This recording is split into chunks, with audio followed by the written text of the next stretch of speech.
Hello, today on the Bye Wanxiety podcast, we have the wonderful Kanika, who is an engagement manager here in New York. And yeah, I'm going to let you take it away. Tell me a little bit more about you. Amazing. Hi, I am Kanika Anand. I am from Mumbai in India. Been here for almost a decade, which is wild. And I work currently at Google as an engagement manager. Giving you a little more backstory on how I ended up here. So I did my undergrad in Mumbai in bachelor's in management studies. I don't know if people are familiar with that, but I was one of those people that kind of was like jack of all, master of none.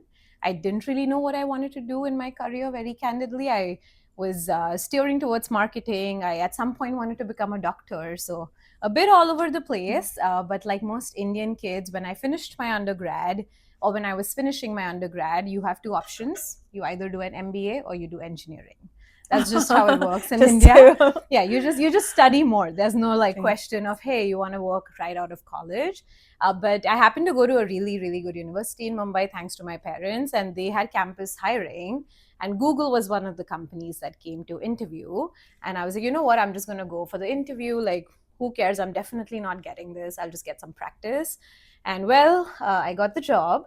It was an entry level job in the ad space within Google. So I took it. Nobody argued with me at home because back then, this is 2011, Google was the best company to work for. We had all heard about the free food and the naps and the wonderful offices. Honestly, I was 21, so I was like, I am taking this. And I moved cities. I actually moved from Mumbai to Hyderabad. And that sort of honestly led to a lot of different milestones in my career. I don't think I intended to stay there for so long. I have been there for almost 14 years now. But it's been a really adventurous journey at Google. I've had a lot of great mentors, and this got me to my role currently, which is a lot more senior.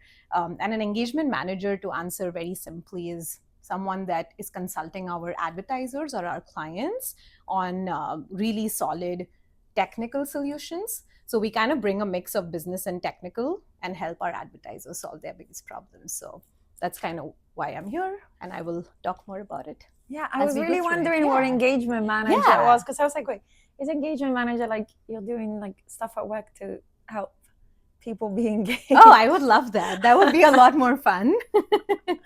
But it's a very common question, but it's essentially derived from the consulting world. So if you look at Bain and BCG and McKinsey, they have EMs for a very long time, and they're essentially strategic project managers. And then we brought that into tech. So I sort of sit in between product, sales, and engineering, and try to tie everything back together for our advertisers. I see. Yeah. That's pretty interesting. That sounds like a really exciting job, actually. Like you get to see a little bit of everything and collaborate with all different departments. So yeah. So how long have you been engagement manager for, and what led you to taking that role? Like, how did you get to engagement manager? Definitely. I have now been in this role for almost 4 years. What led me to this role? Because I know you said it sounds exciting. So because I was at Google for a long time and I tried a lot of different roles. I think the beauty of being in a company like that is you get to kind of wear different hats, you get to move around. So I tried back-end customer support when I started. I tried sales engineering. And I kind of very quickly learned what I was really good at and what gave me energy, but also what gave me anxiety. And I think when I was in sales, it required me to be very extroverted. And that's just not me, especially after COVID. I'm like, I love my downtime. I don't want to go for those happy hours every other day. So I kind of wanted to move into a role that was a bit more internal, but still gave me the flavor to work with our end customers and in turn work with our product teams and engineering teams. So I almost kind of seeked it out, I would say. And the way I did it might be a little bit different than what a lot of people do. I didn't focus too much on skill set building. I focused on networking. I see. Because I was already in the company. I heard about this EM role. It was a very small team. People were just hearing about it because we kind of stole it with pride from the consulting world. And I spoke to my manager at the time. He was amazing, very good mentor. And he kind of, in his network, knew someone. So long story short, he introduced me to someone on the EM team. They had a headcount. And then they interviewed me. However, COVID happened and the headcount got taken away. Oh. So I was like, oh my God, this is like such a cool job, because it kind of blended into my jack of all, master of none superpower, I want to say. So I was like, you know what, I really want this. So I waited it out. And then someone on their team was going on maternity leave. So I kind of went in, I covered for her. And when she came back, she was like very happy with the work I'd done and she hired me. So that's how That's I. really good. So Yeah. you got to have a trial as well, right? Yes. Like, you're like, okay, I want to see if this Yeah, works. I actually never thought about it. I got to have a trial, and I think they got to have a trial with me before they could like hire me full time. So it worked out both ways. That's Yeah. awesome. Yeah. You were mentioning that you've had roles that like gave you anxiety, and obviously we're living in very strange, Yes. anxious times, Absolutely. for lack of better words. How do you like stay balanced? Because I mean, I'm sure you still work a lot of hours. You know, this is America; we work a lot. How like do you manage like your work-life balance? Yeah, absolutely. I have two answers. One is deeper, one is lighter. Very recently, it's mainly because of my dog. We just adopted a dog like 5 months ago, 4 months ago, and I have to go home at 5:30 to walk the dog. So you know that's like easy. Maybe get a dog, maybe don't. But I think in terms of how I manage my anxiety and work-life balance, one is I kind of reflect on my relationship with work. I noticed when I moved to New York and I was single and I was much younger, I was associating work with my self-worth. So if I got a promotion, I'm amazing. If I work till 7 p.m., if I reply to this email at 10 p.m., that automatically reflects on me. And during COVID, I had a lot of free time to kind of do therapy and all of the things that we did, you know, to work on ourselves. So I had to reframe that narrative and kind of come back to accepting that, hey, work is great, but it's a subset of my life. And until I did that mindset shift, I don't think I ever had work life balance, because even if I would finish work at 6 p.m., I would still check my email. Like I'm watching something on TV that I really like, or I'm reading a book, but every 10 minutes or 1 hour, I would just open my inbox and just see if there's anything new that I can check off my list. So I think just like reflecting on that association I had probably had with work helped question and change some of it. Yeah. That's awesome. And you said you went through therapy. If you don't Yes. mind talking about that. I love that topic. Yeah. I'm all about I'm therapy. a very big believer in therapy. Yes. So, how was that? Like, how did you find your therapist? Like, no, that is such a good question. Honestly, therapy, and this is gonna sound funny now, but I had so many hit and runs with therapy because I had to keep trying to find the right person. And so much so that I actually had one therapist in the beginning that gave me anxiety. Like I would feel anxious going for therapy because she would like make these blanket statements about me that were like things that I am insecure about. And I'm like, this is just not okay. So just a funny story, but I think I went through maybe 5 or 6 therapists. It was kind of like dating, honestly. I would go in and I would be like an open book, and I was like, I don't want to come prepared, you know, I want to be all over the place. And I finally found someone who, I also wanted someone who was Indian just so they can understand the cultural context. So it took me like 5 or 6 tries, but candidly I found it through our benefits program at Google. So I was very grateful that way. And it worked out really well. Yeah. so you mentioned that you moved here from India. How was that? Like, because you know, I love interviewing people from all different kind of places, and everybody's always talking to me about like how, you know, they found their community, you know, how it was for them. Like, how was it for you? Like, how did you settle? And yes, absolutely. I moved here for a client-facing front-end sales job in the middle of winter, only on the single premise that I had visited New York once and I instantly fell in love with it. So that was that's probably the riskiest thing I've done in my whole life. And very candidly, I had no friends when I moved here. I did not know anyone. My dad introduced me to a 70-year-old uncle of ours who lives in Long Island. He was like, you should go hang out with him. He's great. And I was like, that's it. I'm sorted. So very candidly, the first few months were really tough. I met this wonderful human being who's now one of my closest friends. We became roommates. But other than that, I had no friends. Like she kind of got me through the first year. And I think initially I mentioned that I never realized I was an introverted person. I was always more on the shy side, but this job required me to be so extroverted. And a lot of the sales activities that we were doing required you to have really good relationships with your clients. So I started watching The Bachelor. I started watching all these American TV shows and reality TV just to be able to have conversations at the dinner table. But I would get a lot of anxiety. Like I would travel a lot, and people were like, oh my God, you're so lucky, you're traveling, which is great. But I would like prepare notes on like topics to talk to these people about. And the last thing I'll say is it was interesting because I moved at a phase in my life where I was seeking friendships, but everyone around me at work, for example, which was my only kind of community, already had a life. So it was very hard to make friends at work. Like people would wrap up at 5, they had their friends or kids or families.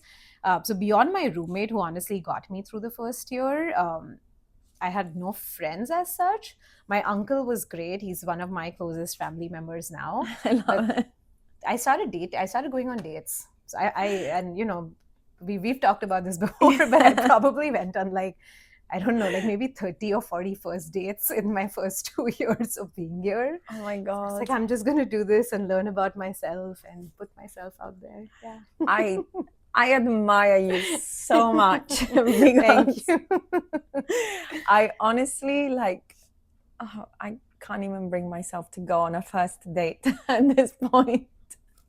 Yeah, no, I think it was just I was young. I had nothing else to do. But it was, I think, when I look back, I was much more of a risk taker. And we hadn't done therapy. We were just like, I didn't know better, if that makes sense. It wasn't like they were bad dates, but yeah, now if you tell me, I'm gonna be like, oh my God, that sounds so like a lot. But I guess back then I was like, I'm new, I have nothing to lose. So that's how I kind of dealt with it. But over the years, I did develop a really good community, which I'm very grateful for. But yeah, first 2 years was just, yeah. Yeah, I mean, it's tough. It's like a different environment. Like, I mean, because I know from like speaking with Nan, you know, and you and Namrata, like, it's just so different here, and just other friends that I have from other places.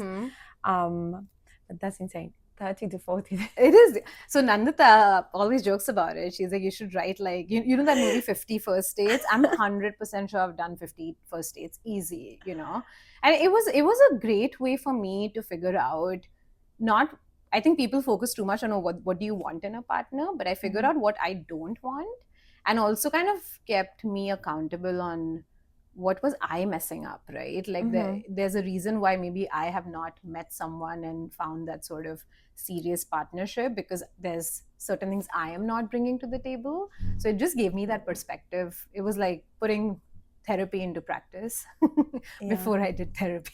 Yeah, but that's a really good thing, like, because I mean, I understand what you mean, because I've learned what I don't want, right? Instead of what I want. It's like, okay, what don't I want? But now you have your partner. Very, very happy. But that is so powerful, though. I don't think a lot of people know what they don't want, because we focus so much on that checklist of, oh, he has to have this. But sometimes you're like, actually, I don't like this, Yeah. Oh, yeah. I have a lot of like, I don't like this. I love that. I love Come that. out on a date with the list. Like, do you do this? No, not really. I don't do that.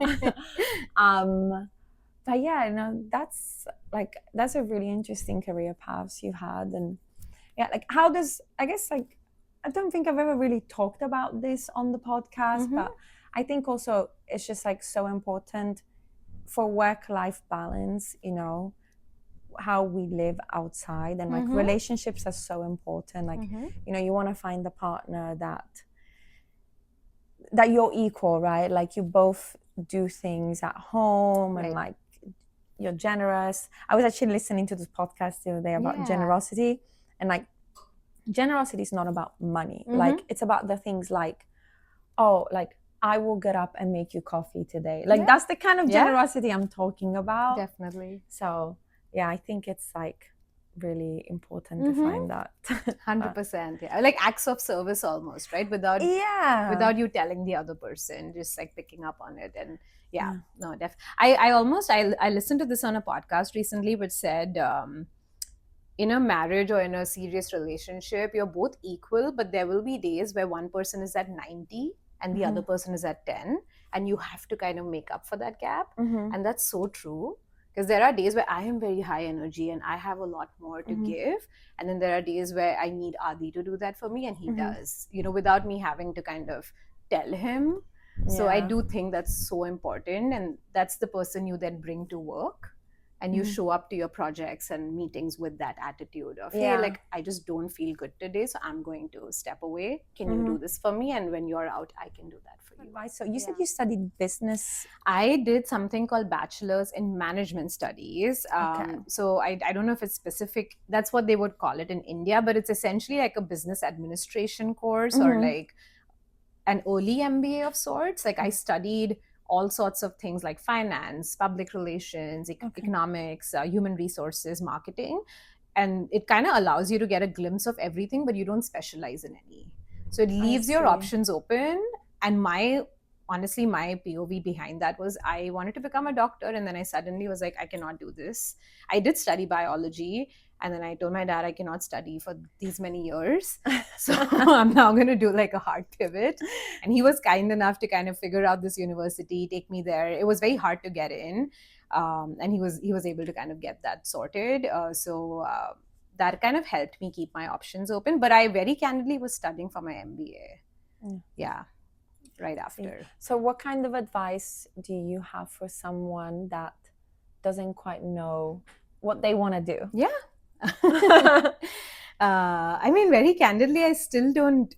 It seems like everyone has their shit together, but if you ask me right now, is an engagement manager was this my dream job when I was 21? I did not know this job existed.